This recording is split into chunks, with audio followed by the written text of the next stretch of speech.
I'm Sue from Savory Living, and today we're going to tackle butternut squash.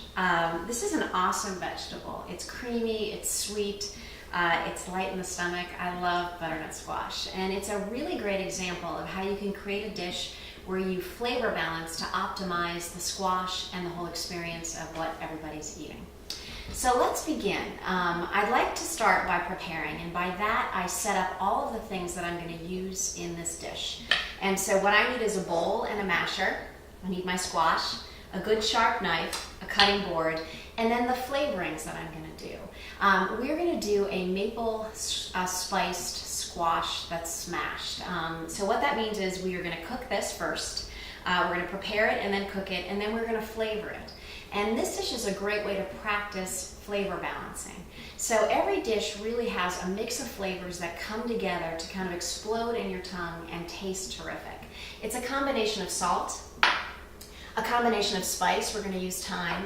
The sweet note, I'm going to use maple syrup, and then the fat and the rich lusciousness is going to come from a monounsaturated fat olive oil. You can also add a little bit of butter, but it's saturated, so if we're going to use it, we're only going to use a little bit of it. And in fact, when I make it at home, I don't use it, but I know some people like it, so I've included it here. And the secret ingredient that really pumps up everything is the cayenne pepper. It's a terrific spice when you want to use less salt in a dish. You use very little cayenne so that you can't taste the heat, but it boosts the impact of your senses and the experience that you have around salt. So let's get started. What I've done already to save time is I've peeled the butternut squash. I'm going to show you how to cut it, dice it, and prepare it so that we can steam it. The other option, if you don't have a lot of time, is you can already buy it cut, peeled, ready to go, and that's a terrific way to go too. So what I do here is I cut off the ends, and those are what I discard. And then I cut off the long neck, it's harder, and I separate the two. The seeds are in this part and not in this. I slice this in half to make it easier, and then I work it with my knife to cut it into cubes.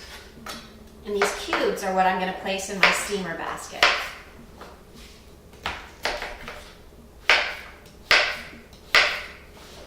Now this piece I slice in half.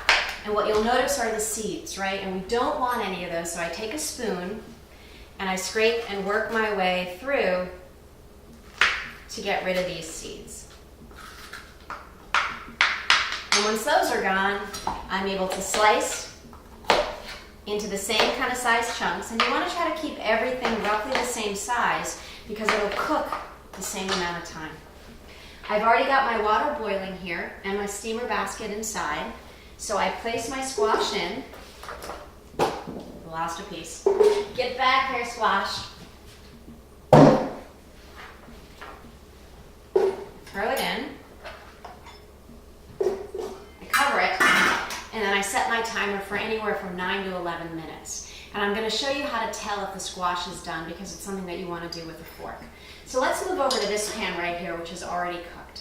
You see it in my steamer basket, and you can tell when you put your fork into it, and it just goes ever so slightly into it and is soft, that it's done.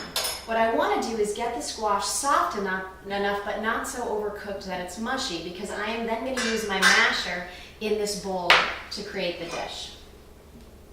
What I'm going to do here is just pull the squash into the bowl, and I'm going to keep a little bit of the liquid because that allows it to sort of cream up and gets my flavorings to kind of mix together. So here's my squash. What I'm going to do is basically just use my masher and get it into a nice mash.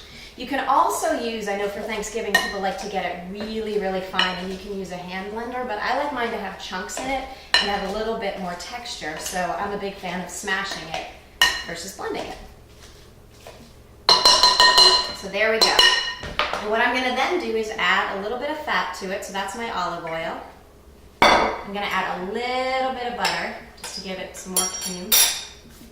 And then I'm going to add my flavorings. And so this is where I'm balancing. I'm adding a little bit of salt. I'm adding thyme.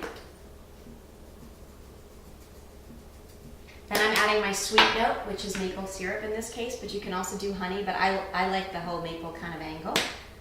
I could do chipotle, a little bit of seasoning in it if I wanted to make it smokier. I'm just gonna do it simple here. And this is my cayenne pepper, which I smashed a little bit in. Mash it up.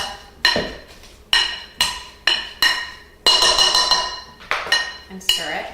And then this is my favorite part, it's the tasting.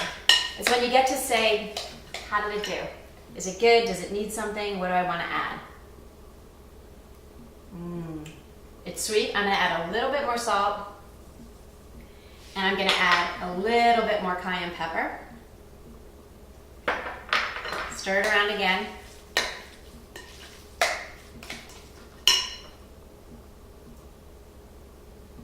Oh, it's perfect. And the way I would serve this is I would serve it over a bed of greens, maybe wilted spinach. I would have a little bit of chicken on top. You could grate Parmesan cheese over it if you like that too, but it's a really great way to get a great vegetable in your day and to really experience some fun improvising as you learn to balance flavors in your dishes.